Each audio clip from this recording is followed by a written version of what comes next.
Hello, good afternoon, good evening, good morning sa tanan-tanan nga nagatutok sa aton nga programa. Dugay-dugay no, ma-start na kita. Medyo pwede ka mo maka-subscribe, maka-press ang bell button para nga ma-update ka mo sa mga bagong naton mga episodes. So, welcome ka mo sa atong nga programa, Proclaim the Truth and Expose the Falsehood.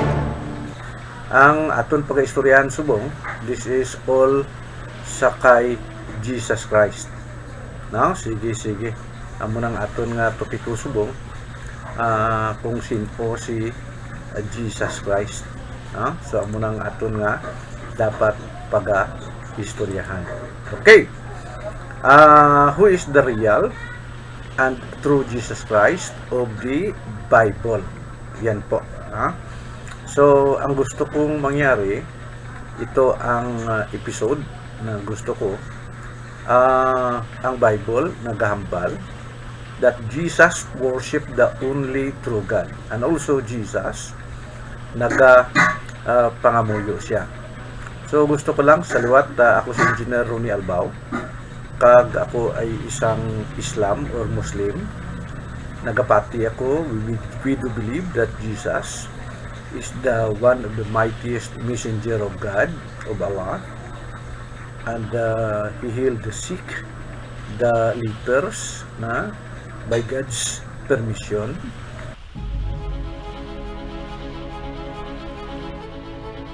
Nagapati man kami nga si Jesus Christ, mirakulo ang kanyang pagkapanganak.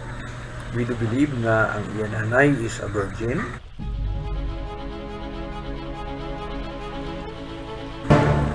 We do believe nga si Jesus may nakabaton siya sing power sa lin sa Diyos. Kag nga power hindi iya, kundi iya lang isang Diyos ang maginhatag sa iya. Also, Aryo, ang gusto kong talakayon sa inyo subong gabi,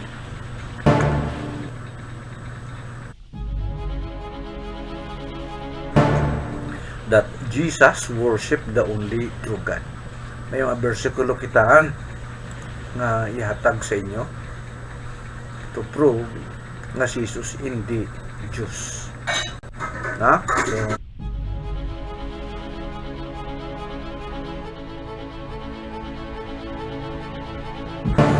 So hindi siya Diyos. So aray mga bersikulo na gusto ko ihatag sa inyo.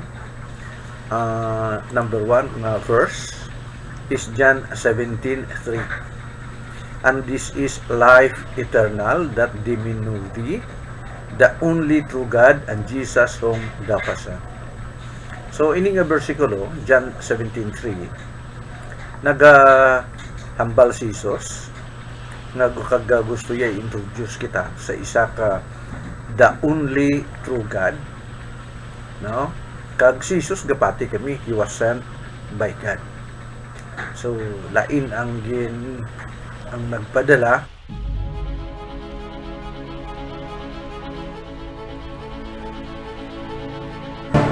kag lain ang nagpadala, no? Lain ang nagpadala, lain ang ginpadala. Ang nagpadala sa iya, amo ang matuod nga Diyos, kag amo ang matuod nga ginasimba sa mga Muslim. Tinatawag na siya nga Allah. Kag sa panahon sadto,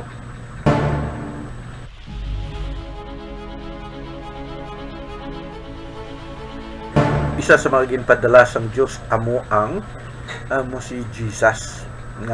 Jesus mismo naghambal nga he was sent but to the lost sheep of Israel.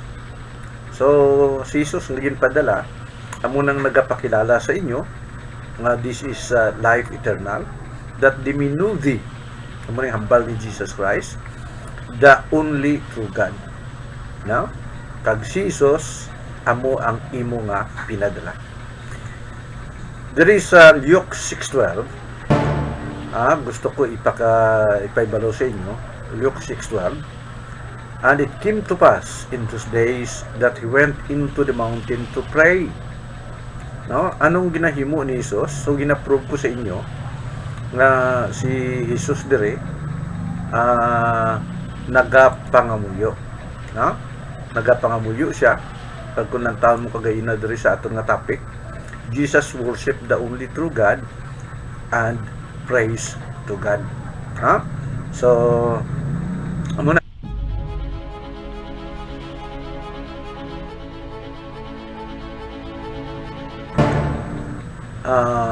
Padayon kita. No? So, amo ni, no? Ang Luke 6:12, Jesus magahambal dira. It came to pass in those days that he went out into the mountain to pray and continue all night in prayer to God. Sino ning he? This is Jesus nga nagapangamuyo. Ha? So kung si Jesus nagapangamuyo, may ginapangamuyuan siya. And we do believe, siguro ang mga Christians, kag ang mga Muslim nagkapati, nga ining ginapangamuyuan ni Jesus amo ni ang the only true God. Ha? So, padayon kita. Diri sa Matthew 20:28, even the Son of Man came not to be ministered, but to minister. Kung sa Tagalog pa niya, siya nagkari, hindi nga pag-alagaron o sa Ilonggo, siya nagkari, na hindi nga pag-alagaron, kundi sa pag-alagad. Na? And to give his life a ransom for many. So, amo ni si Jesus no? Nga gusto saya nga mag-alagad. Gusto niya na gumawa ng mga moves to minister sa mga tao. At ayaw niya, hindi yung pinaka bottom line, hindi siya pumarito para mag-alagad yung tao sa kanya. Yan po. Anong ginagawa niya? Dahil nagagusto siya mag-alagad, ito, titingnan mo, sa Matthew 26:39, he went into little farther, he fell on his face, and prayed. Anong prayer niya? Saying, "Oh my Father, if it is possible, let this cup pass by me." No, ito nangyayari nung doon siya sa Gethsemane. So si Jesus, talagang makikita mo na talagang nananalangin siya. So kung siya ay nananalangin, mayroon siyang Diyos na doon siya nananalangin. So hindi pwede na siya ay nananalangin sa kanyang sarili.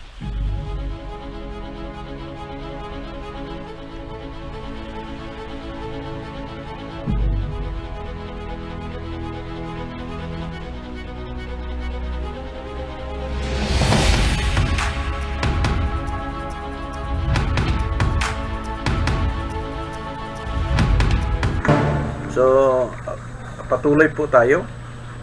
Itong nangyayari dito sa Hebreo 5:7, makikita mo dito na si Jesus ay nananalangin. Hebreo 5:7, who in those days in his flesh, when he had offered prayers and supplications with strong crying and tears unto him that was able to save him from death. Itong ginagawa ni Jesus talagang grabe ang panalangin niya. No? Talagang umiiyak na at nanalangin, yung luha niya lumalabas na. Anong gusto niyang gawin? Ang panalangin niya na to save him from death. Yan ang panalangin niya na talagang God the Father or his God will save him from death. Bakit? Ayaw niya mamatay. Kaya nga doon siya pumunta sa Gethsemane at nanalangin. Anong gusto niyang anong nangyari? And was heard that he feared. So ito talagang fear na fear siya at nadinig ng Panginoon ang kanyang panalangin. So, pag nadinig ng Panginoon ang kanyang panalangin, ibig sabihin, na-recognize at ina-accept ng Panginoon ang kanyang panalangin, so reason na hindi siya namatay sa krus, bagkus niligtas siya ng Panginoong Diyos. Dahil ayaw niya kung titingnan mo, ang prayer ng righteous is always heard by God. So, tuloy po tayo. Tuloy po tayo sa ating talakay.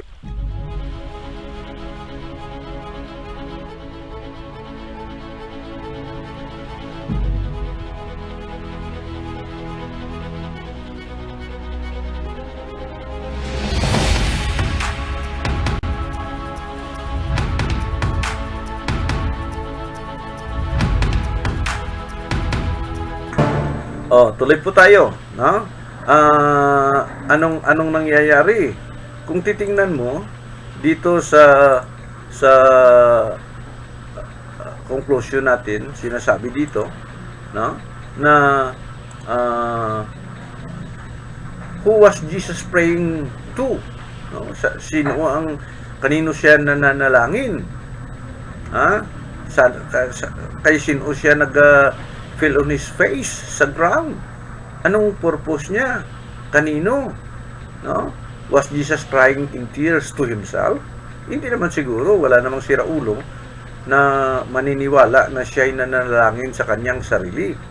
Bagkus siya'y tao, nanalangin siya sa Diyos. Ang Diyos naman hindi nanalangin sa kanyang sarili. No? So, ano dito? No? He is pleading to save him from death. Wala namang tao na medyo siraulo na mananalangin siya sa kanyang sarili.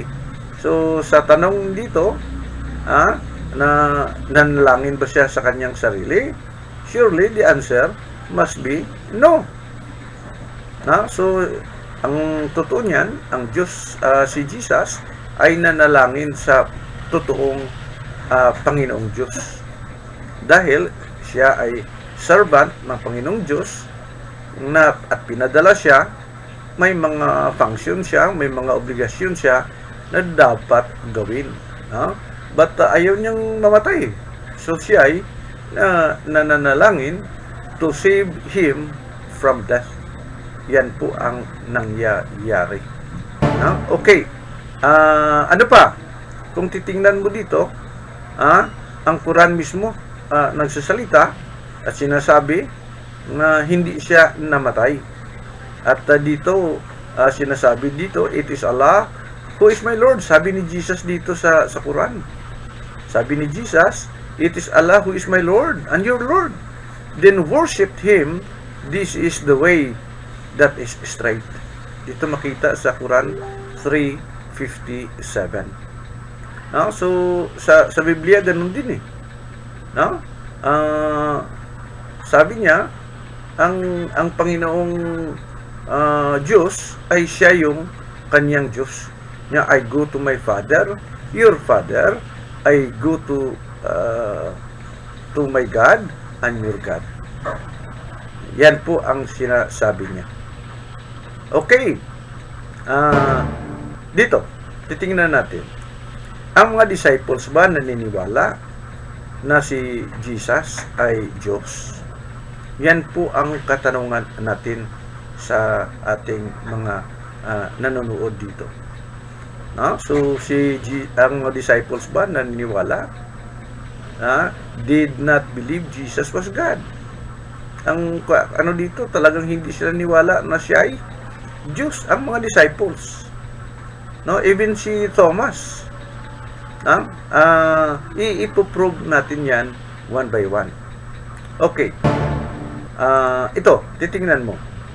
The Acts of the Apostles in the Bible, may mga activities dyan ng mga disciples. Over 30 years, alam mo, si Jesus, sa 30 years na andito siya, after that, Jesus was raised to heaven. So, marami dito ang nagsasabi na si Jesus ay Diyos. Pero si Peter, titingnan mo, anong sinasabi ni Peter dito sa kanyang sulat, no? Or dito sa Acts of the Apostles. Acts 2:22, sabi ni Peter, "Ye men of Israel, hear these words, Jesus of Nazareth, a man approved of God." Approved of God among you by miracles and wonders and signs, no? Which God did by him in the midst of you, as yourselves also knew. So, dito si Peter mismo, ang sabi niya, Jesus of Nazareth, a man approved of God. So, klarong-klaro po ang sinasabi ni Peter. Titingnan mo sa Acts 3:13. The God of Abraham and of Isaac and of Jacob, the God of our fathers, hath glorified his Son Jesus. So, even ang mga previous na mga prophets dito, ang Diyos dito sa refer sa kay Abraham, may Diyos sila eh. Ang Diyos ni Abraham, ang Diyos ni Isaac, ang Diyos ni Jacob, ang Diyos ng aton mga ginikanan, hath glorified his Son. No? So, ibig sabihin, si Jesus dito, yan ang ginagawa. He was glorified by his Father. So, iba yung Father, iba yung Jesus. Dito, titingnan mo, and deny him in the presence of Pilate, whom he was determined to let him go. Sa Acts 3:26, unto you first God, having raised up his Son Jesus Christ. Dito, titingnan na si Jesus ay talagang was helped by the Father. So, hindi sa Diyos dahil kailangan ng mayroong tutulong sa Kanya. So, itong nangyayari, he was raised up, his Son Jesus Christ. Ang God dito, ang God dito ay talagang tinulungan ng anak, sent him to bless you in turning away every one of you from his iniquities. So, tinutulungan dito si Jesus, mga friends and relatives.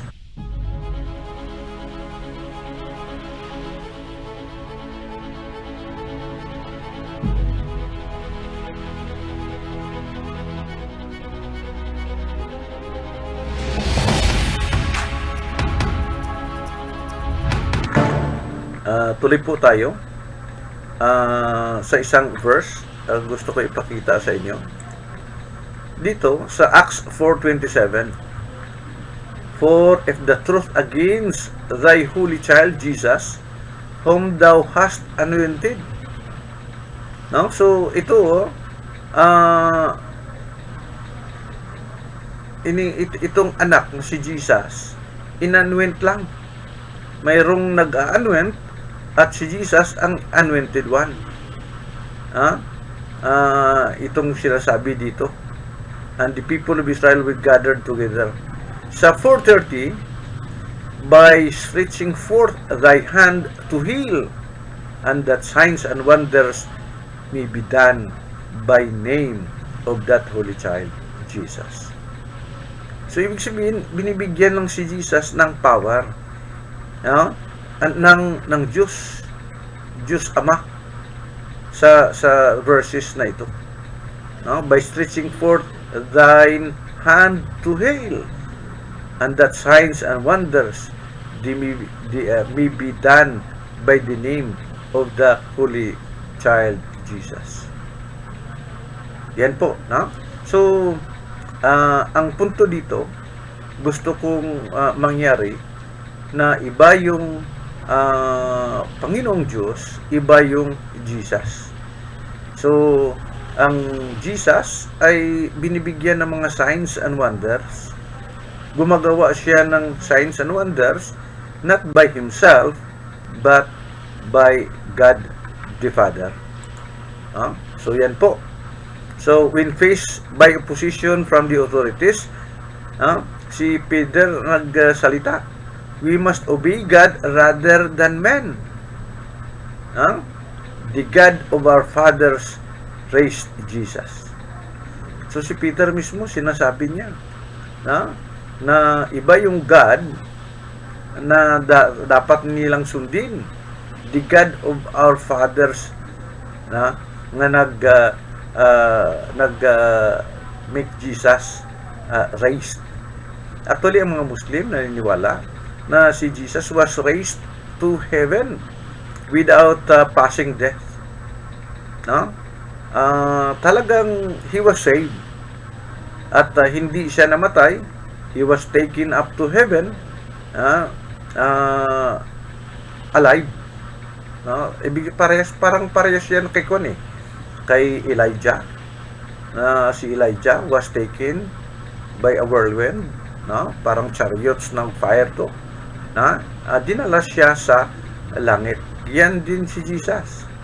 He was taken up to heaven by God. Sign na talagang he was helped at tinulungan siya na hindi makaranas ng kamatayan. Dahil yan ang sabi niya kanina sa Hebrew 5:7.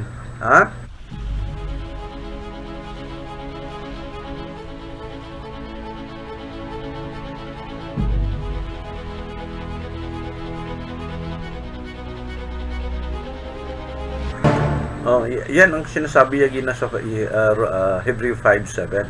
Sinasabi niya na siya ay nananalangin, siya ay umiiyak na tulungan siya ng Panginoong Diyos to save him from death.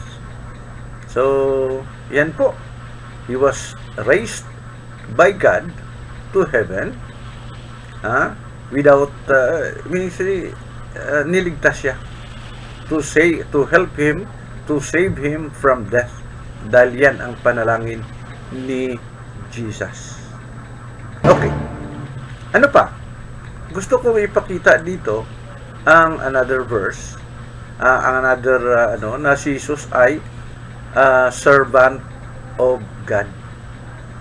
So, ang servant is not above sa kanyang master. At titingnan dito na si Jesus is only a servant. Is only a servant. So, iba yung Panginoong Diyos, iba yung Jesus, dahil si Jesus was sent as a servant. Anong mga proof? Sa Matthew 12:18, sinasabi po dito, behold my servant, whom I have chosen, my beloved, in whom my soul is well pleased. I will put my spirit upon him, and she shall show judgment to the Gentiles. So ito, sinasabi dito na si Jesus is behold my servant.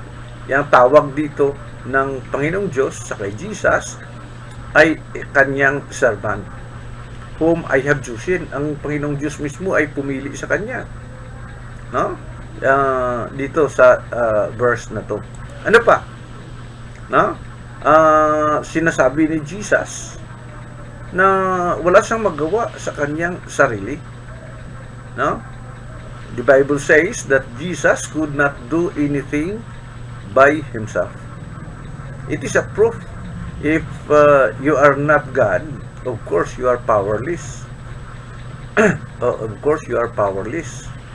Kung sa kanya lang sarili, sinasabi niya dito na wala siyang magagawa. Sa John 5:30, sabi niya, I can of my own self do nothing. As I hear, I judge, and my judgment is just, because I seek not my own will, but the will of the Father which has sent me. So dito sa verse na to, makikita mo, yan po ay word ni Jesus eh. From his mouth mismo, sinasabi niya, I can of my own self do nothing. So, ibig sabihin, this is tantamount na makakonclude tayo na si Jesus ay hindi Diyos. Dahil talagang medyo mali talaga na pag kinikilala mo si Jesus na Diyos. Dahil isa lang ang Diyos eh. Sabi pa na dito niya, because I seek not my own will. Sabi ni Jesus, wala akong will. I seek not my own will, but the will of the Father which has sent me. Yan po. So, siguro, direct na makakonclude tayo. Dahil si Jesus mismo walang will. Ang will ay from His Father na nagpadala sa Kanya. Si Jesus ay pinadala. Ang Father niya ay nagpadala sa Kanya. Si Jesus ay wala siya will na kanyang sarili, kundi ang will ay galing sa Father niya, at sinasabi niya mismo, I can of my own self do nothing. So siguro klaro na naman na to prove that Jesus Christ, or who is the true Jesus Christ, ang totoong Jesus Christ sa Biblia, na talagang servant siya, pinadala siya, at inaamin niya sa kanyang sarili wala siyang magagawa. Reason na always nagpe-pray siya, hingi ng tulong sa Ama, lalo na doon sa Gethsemane. Tears, crying, at saka grabe, may mga description nga doon na parang dugo na ang lumalabas. Ang pawis niya sa panalangin niya, parang dugo na ang lumalabas na pawis. Dahil grabe talaga ang medyo taimtim na panalangin niya na sana not His will but the will be done ng kanyang Ama. So, ano pa? Jesus ay considered himself equal to God? No. The answer is no. Di-consider niya ba ang sarili niya equal with God? So sa tingin ko, no. Dahil ito ang mga verses na makikita natin. Matthew 9:8. But when the multitude saw it, they marveled, and glorified God, which had given such power unto men. Dahil ang mga tao ay talagang nagpapasalamat, talagang dinadayaw, o talagang nagbibigay sila pugay sa Panginoong Diyos. Dahil yung Panginoong Diyos ay nagbigay ng power sa mga tao.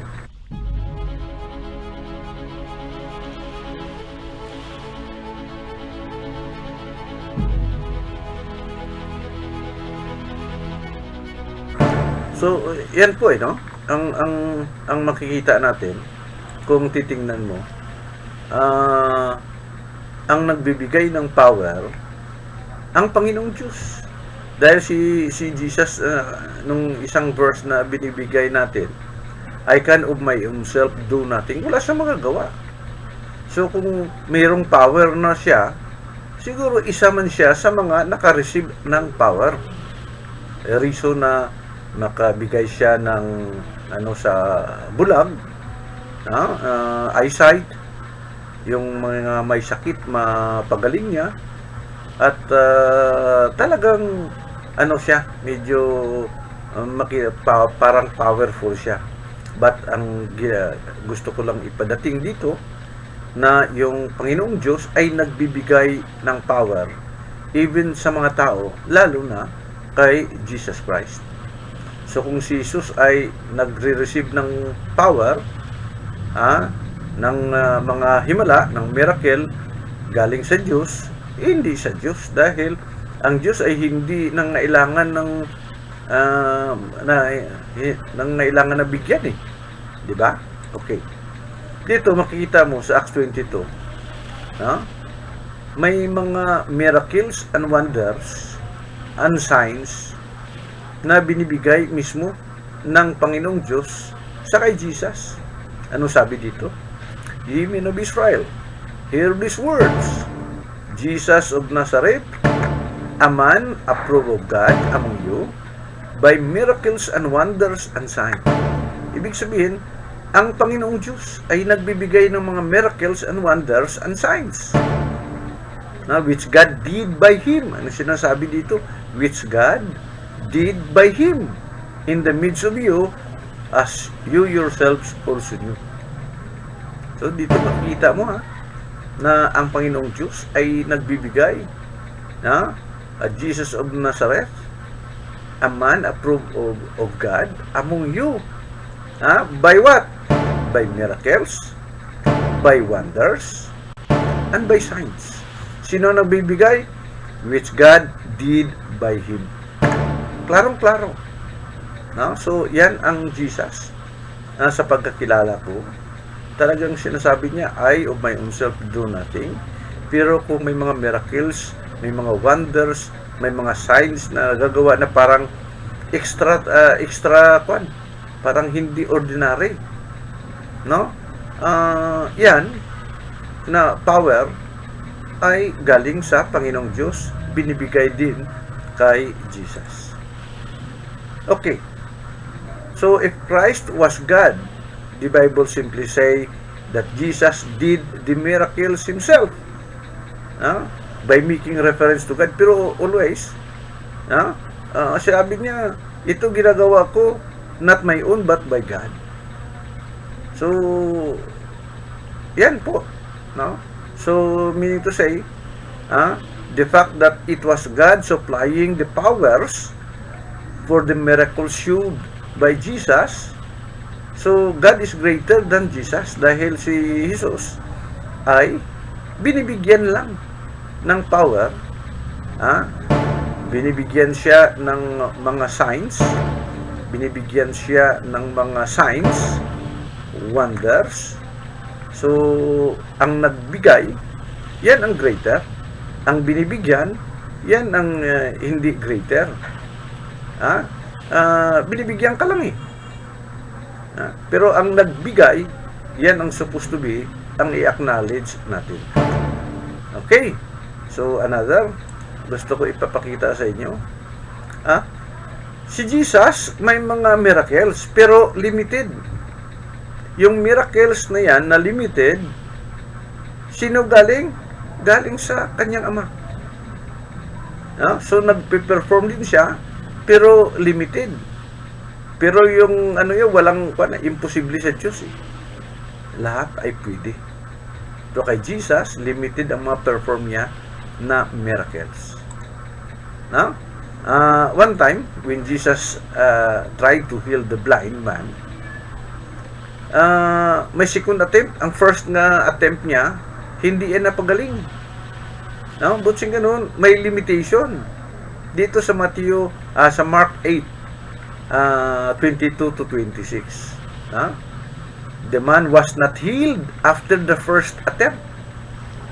So, may second trial, may second attempt. So, sa second attempt, yan, na-heal ni Jesus. Pero yung power to heal is not from Jesus Himself, dahil sinasabi niya na I can of my own self do nothing. Klaro? Sabi ni Jesus, I of my own self, I can do nothing. So kung wala siyang magawa sa kanyang sarili, ibig sabihin, binibigyan lang siya. Nagpe-pray siya sa Father, nabibigyan ng power siya, at may power to heal na naman si Jesus. So yan po. Another. At once, dito nung si Jesus ay naglalakad, may isang babae na talagang hinipo yung kanyang ang kanyang clothes. Thinking na ma-cure siya sa grabe kasi ang dugo-dugo, medyo incurable bleeding. itong babae at gusto niya lang with the belief na after na matouch niya yung cloak or yung jacket ni Jesus, makuan siya, mapagaling siya. So ang nangyayari dito sa Mark 5:30, he turned around to the crowd after na may babae na humipo sa kanya. After na humipo sa kanya, anong sabi niya? Who touched my clothes? Who touched my clothes? Ibig sabihin, hindi niya nga alam. May power na lumabas sa kanya eh. May power na lumabas sa kanya at na-heal yung babae. Pero si Jesus himself, hindi niya alam.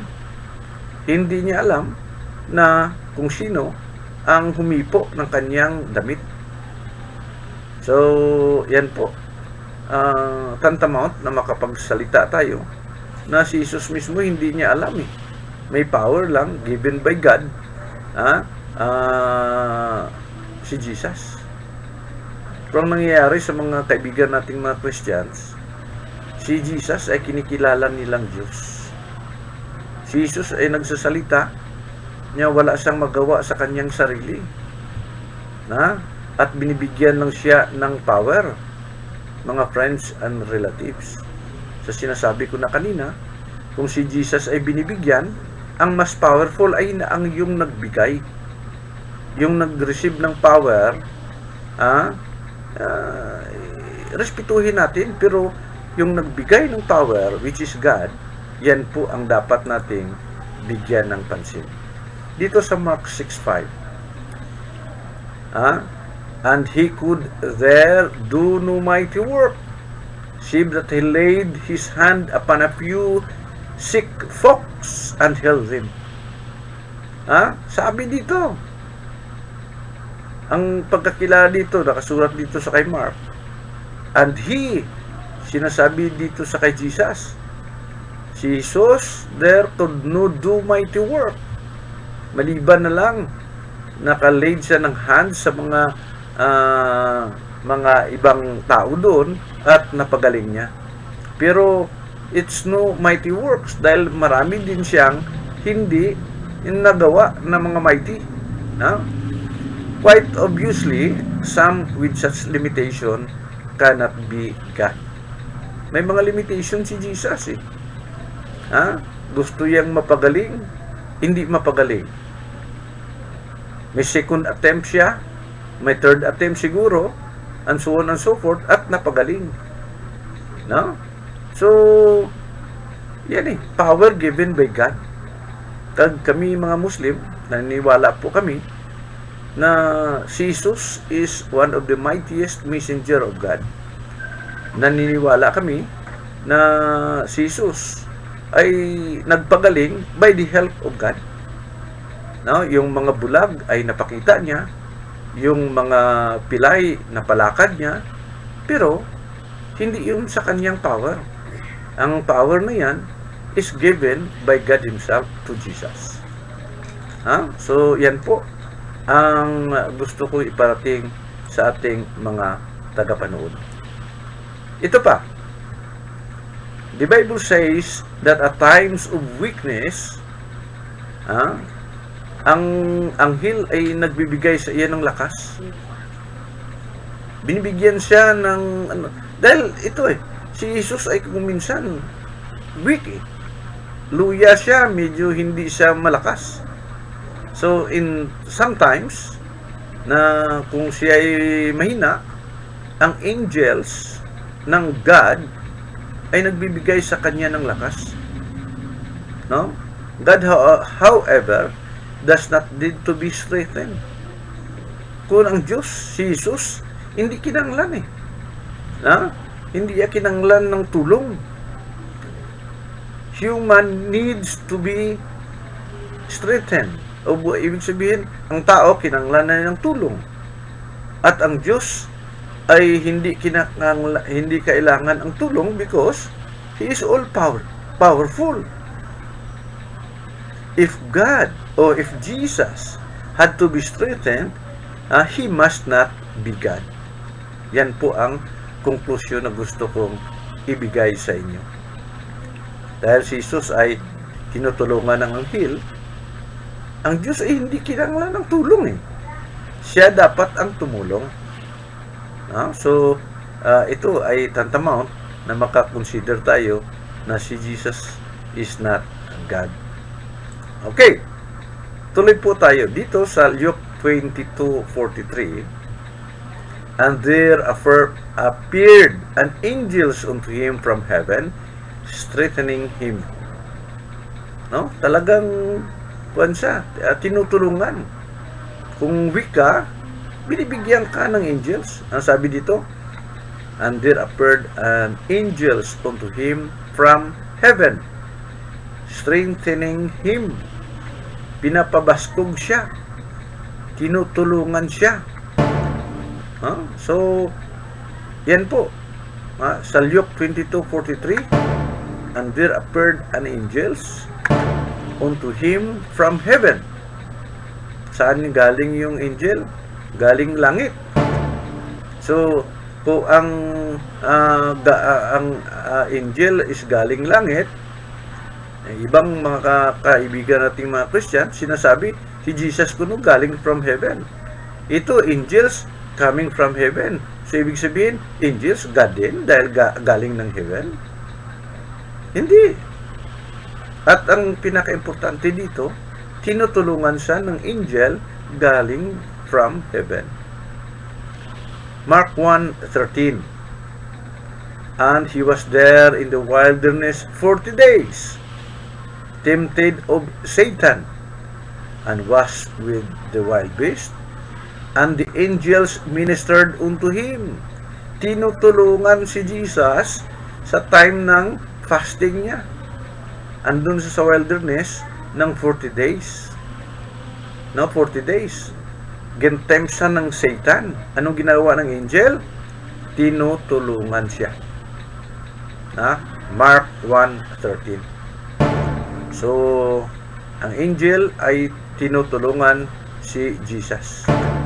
Kung si Jesus ay tinutulungan, tantamount na hindi siya ang Diyos.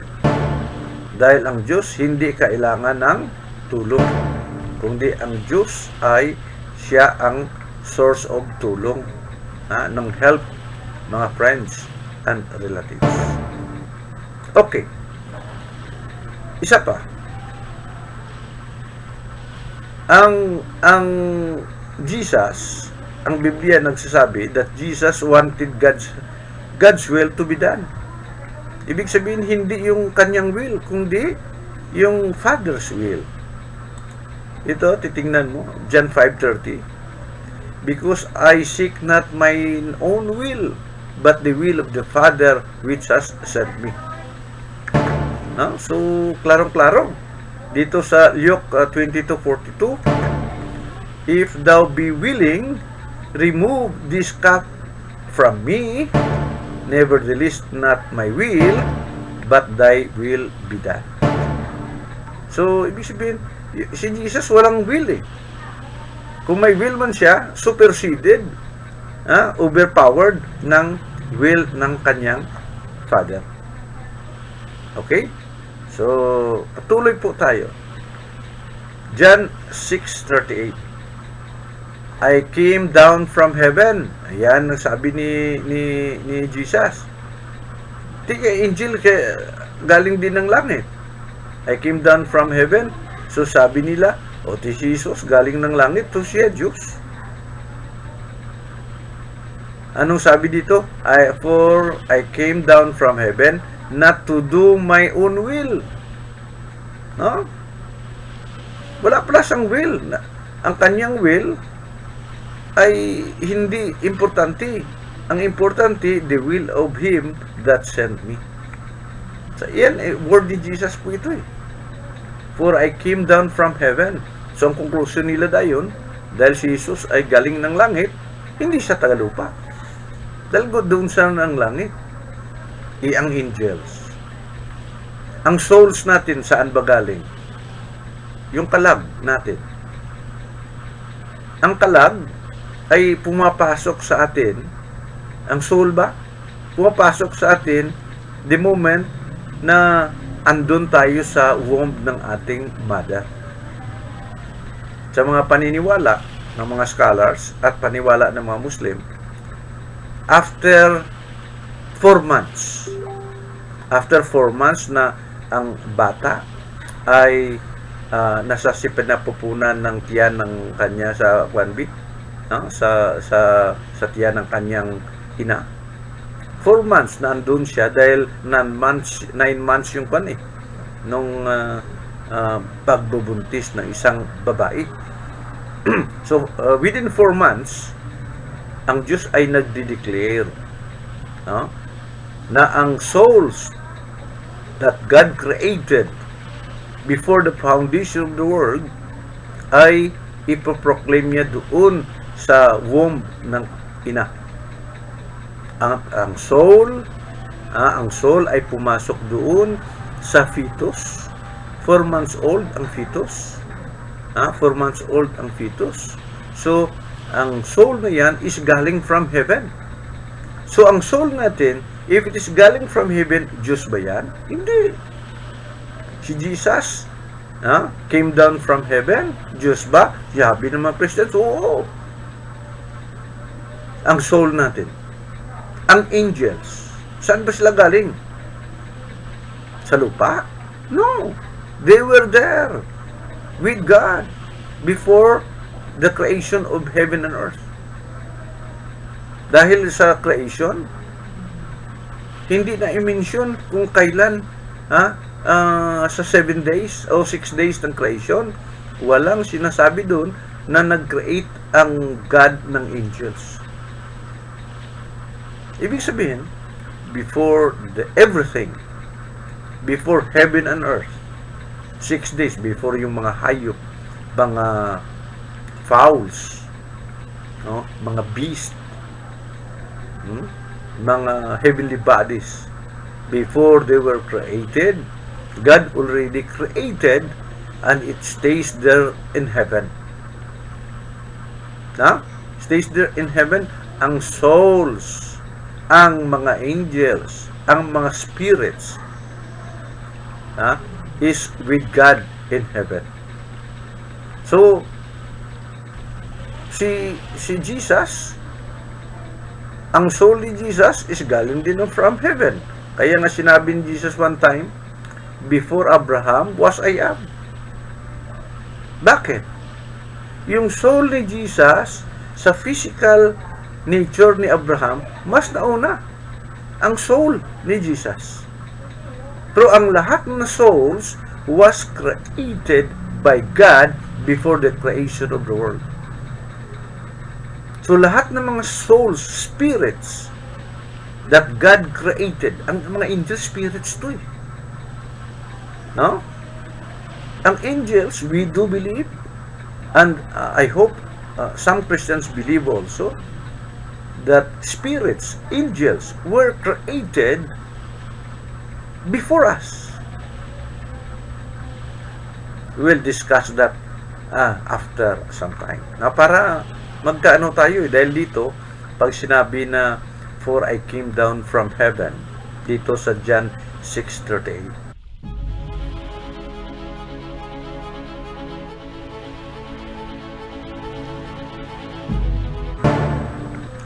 So, dito, kung titingnan mo, sa John 6:38, for I came down from heaven.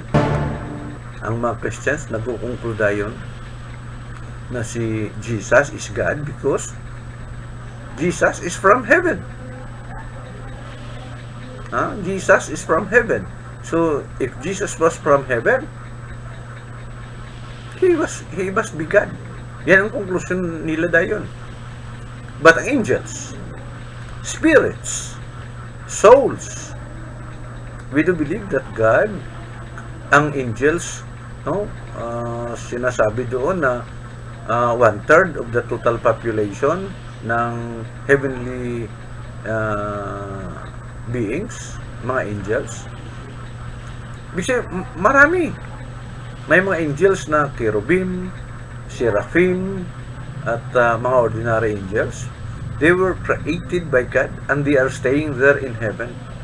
Kung titingnan mo Revelation, may mga description dyan na may mga angels. Ang ginagawa nila, nag-worship sila day and night sa Panginoong Diyos.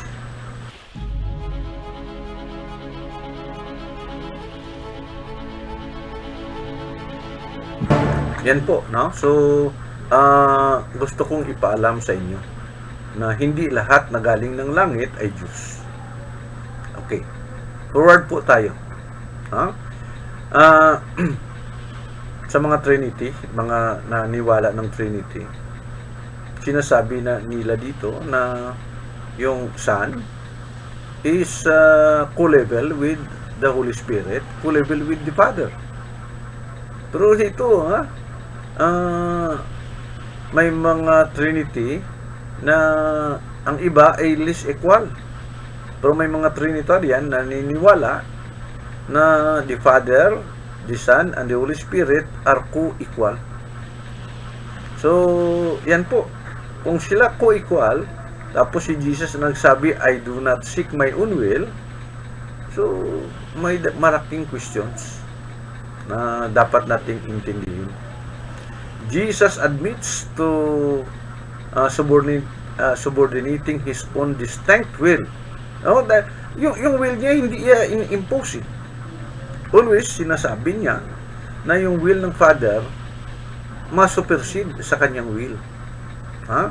So, yan po. Gusto kong ipakita sa inyo.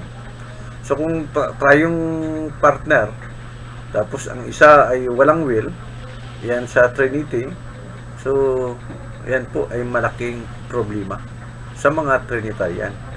Ang Trinitarian kasi niwala na may three distinct person, co-equal person in the Godhead. Pero the other way around, kung si Jesus ang ating tanungin. So dito, the Bible says, Jesus regarded himself as God and God as two. So kung isa lang ang Diyos, iba yung sinasabi niya na God, iba din siya. So dalawa na Kung i-consider mo si Jesus na God, at yung Father God, dalawa na ang God. So sa Trinity, parang hindi talaga maintindihan dahil sabi nila ang Trinity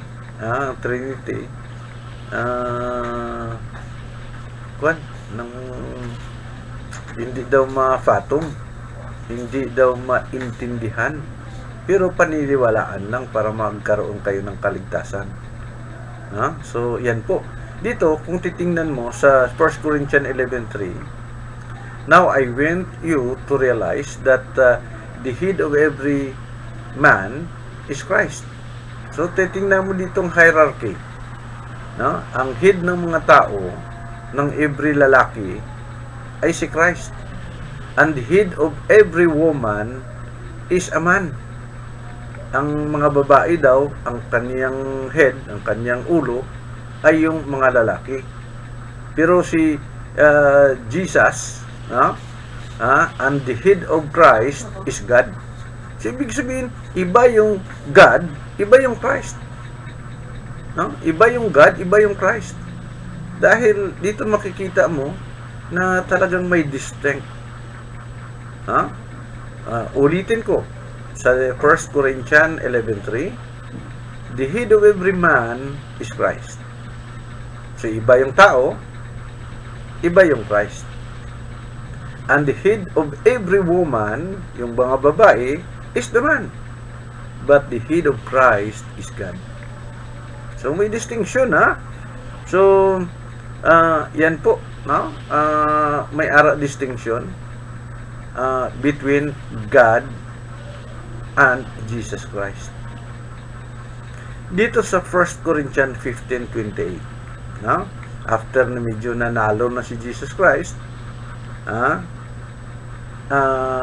na i-subject na niya ang lahat-lahat sa kanyang paanan, medyo winner na lahat. Anong mangyayari? Si Jesus Christ, isusurrender niya. No? When the Son Himself will made subject to Him. Ang anak mismo mag-ibigay niyang sarili niya under sa Panginoong Diyos. So that God may be all in all. Klarong-klaro po. Ha? So, ito si Jesus, after niya manalo na siya sa lahat-lahat ng mga obligasyon niya, ang lahat-lahat na under sa kanya ay ibibigay din niya, magpa-subject, made himself a subject to Him, to the only true God, para ang Diyos may be all in all. Ha? So, being the Christ, maging under siya after na nadaig niya na ang lahat-lahat. No? So, si Jesus, ang sarili niya, ipailalim niya sa Panginoong Diyos. After, no? After ng lahat-lahat na. So, ultimately, kahit na anong sigaw ng mga Christians na si Jesus ay Diyos, yung Jesus nila na hindi naman nagsasalita na siya ay Diyos, actually, at the end of everything, si Jesus ay magiging under sa Panginoong Diyos. Yan po ang ating presentation. Anong sabi dito sa John 8:17-18? I am one who testifies for myself. My other witness is the Father. So, iba yung Jesus, iba yung Father. Ay, marami namang witness dito eh. Ang sabi nila, ang Father daw ay si Jesus Christ din. Dahil gusto nila na si Jesus Christ ay magiging Diyos na. At siya na rin yung Ama. At siya na rin yung makapangyarihan sa lahat. No? Pero ang the other way around, dito sa John 8:17, I am one who testifies for myself. My Father witness is the Father. My other witness is the Father. Ano sabi dito sa John 14:1? Present niya eh. Let not your heart be troubled. Trust in God. Trust also in me. So, yan po. Kanino daw tayo maniwala? Sa Diyos. Of course, maniwala din tayo kay Jesus. Pero hindi Diyos, kundi siya ay pinadala ng Diyos. Paniwalaan din natin. If Jesus was God, He would have not have regarded God's testimony as separate from His own. Yan po. Yan po. Ano pa? Dito. Last na lang po ito. At pupunta tayo sa third episode after this. The Bible says that Jesus is subordinate to God. Kung subordinate ka, kung under ka, like for example, isang company, may big boss ka. Yung big boss mo, doon ka napailalim kung anong gusto ng boss mo, anong gusto na gagawin mo dahil subordinate ka eh. So, ganito rin kay Jesus. Jesus is subordinate to God. Dito sa 1 Corinthians 11:3.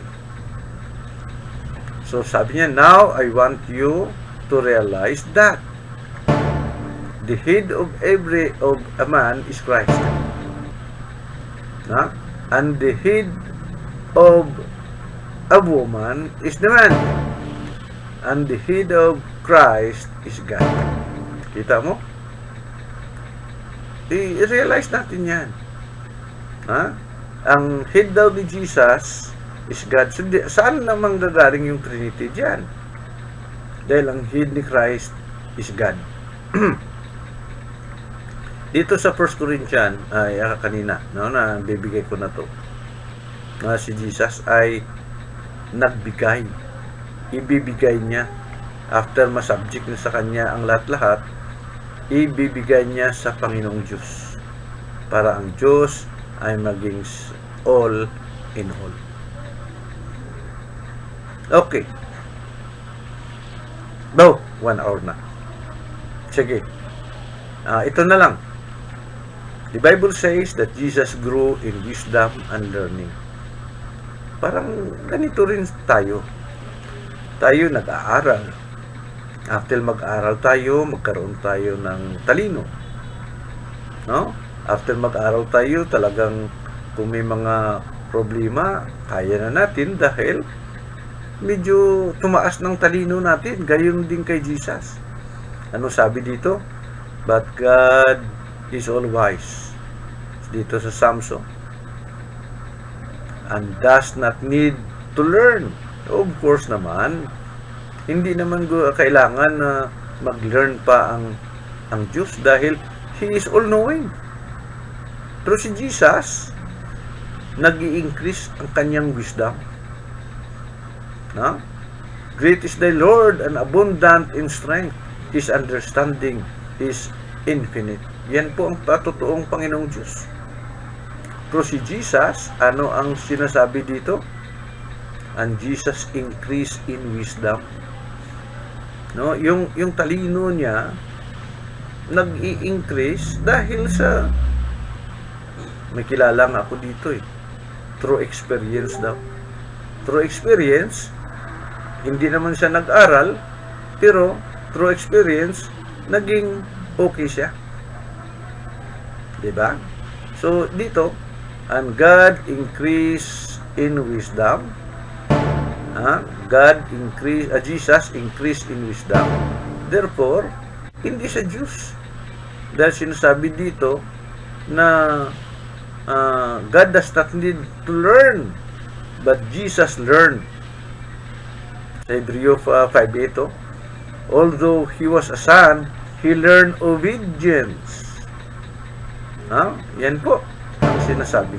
He learned obedience. Okay. Doon lang po muna tayo. At mga 1 oras na po ito.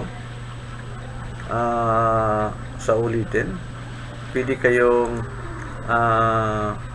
mag-subscribe.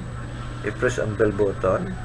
Maglagay ng comment. At doon sa mga comment ninyo, ating sagutin ang mga katanungan, comment.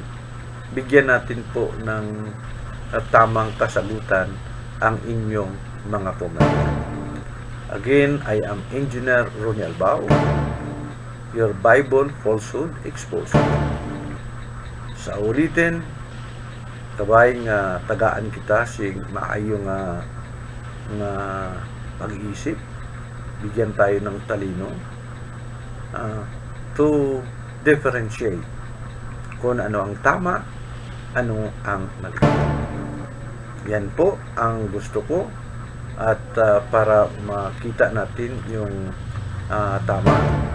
At kung makita natin yung tama, siguro naman makita natin ang tamang direksyon.